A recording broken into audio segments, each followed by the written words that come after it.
Hi, I wanted to post this video to give a little clarity as to the Packback questions assignment.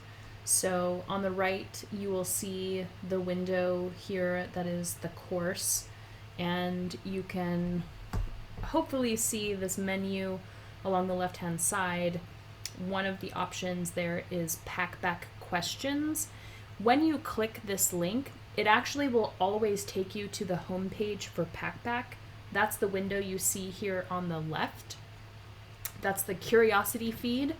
Packback functions like a social media platform in which you just see a running stream of whatever has most recently been posted.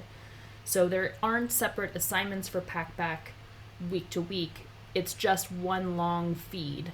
What that means is you are required to post every week and it tracks when you post, but they're not differentiated assignments like submitting a different question to a different assignment link. It's just one big social media feed and it tracks your participation by when you post. So to get to the assignment, you can always just get to the homepage for our course, which again you see here, and then click the Packback questions, which is right under modules, and that opens the what they call the curiosity feed or the homepage for our Packback community. And once you're there, you can actually see up here, ask a new question. So when you go to do your assignment to post a question, you'll click this button and it will pop up with a window that looks like this. And you'll ask your question, an open-ended question here. So for instance, let's say I want to ask something like, what significance does Plato and Socrates have for us today? And that's the question. Now you'll see it kind of gives you some prompts. In order to get feedback from Packback in terms of how open-ended your questions are, you need to post enough characters, right? So here is where you might add your description.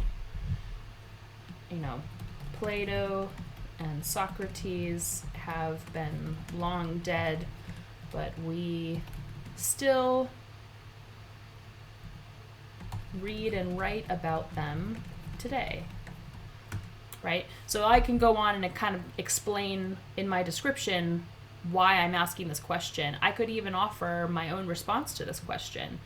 What you'll notice is that on the right-hand side here, it's giving you a predicted range of a curiosity score. The curiosity score here isn't your grade. It's just the system's assessment of how open-ended your question is and how well you have and thoroughly you have offered a description and contextualization for your question. It can prompt you, right, to offer more things, right? So it says add a more detailed description. Notice that this says I don't have a source cited. That just is down here. You can cite our textbook if you're pulling an example from, for instance, Plato's Republic. You could also cite a website if you have found another website that you are linking to and kind of find interesting to bring into the discussion. You can also add a piece of media, so you can add a video. If you find a video that you think is really interesting and has something to say about whatever you're asking about, feel free to post that.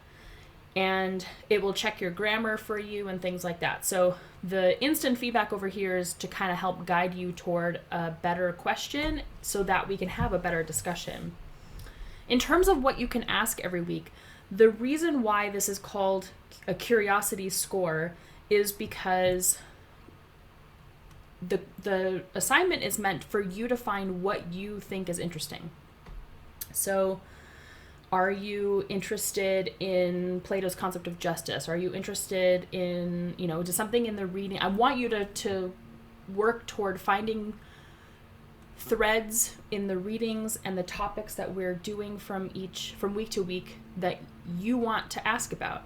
Is there a question that you have unanswered that the text, or is there a question the text raises for you, or someone's philosophy that we read, you want to know what somebody else thinks about it? This is the place to ask those questions.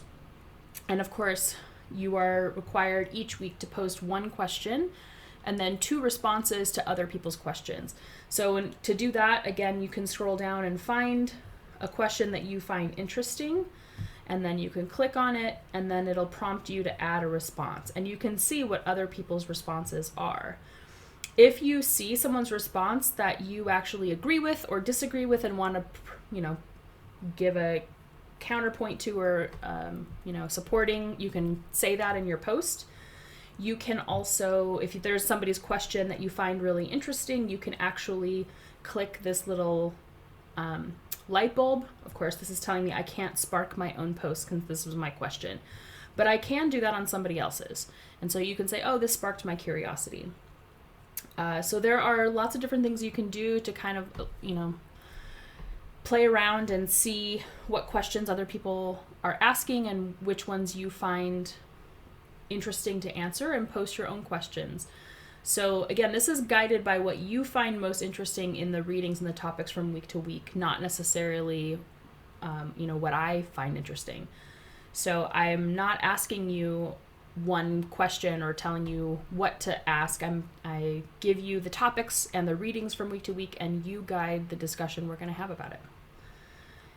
Of course, if there are any questions you have about Packback, you can ask me, of course, and I can help.